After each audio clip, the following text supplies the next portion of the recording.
naman malaman nyo na ang isipan ko'y gulong-gulo.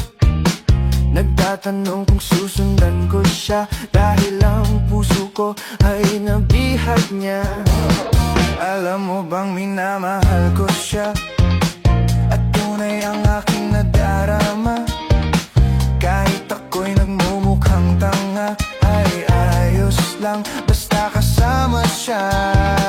Kahit sabihin pa ng iba, nababaliw na akong talaga. Kahit mayroong ibang nagcha-cha-cha, nagrurumba, nagsasalsa.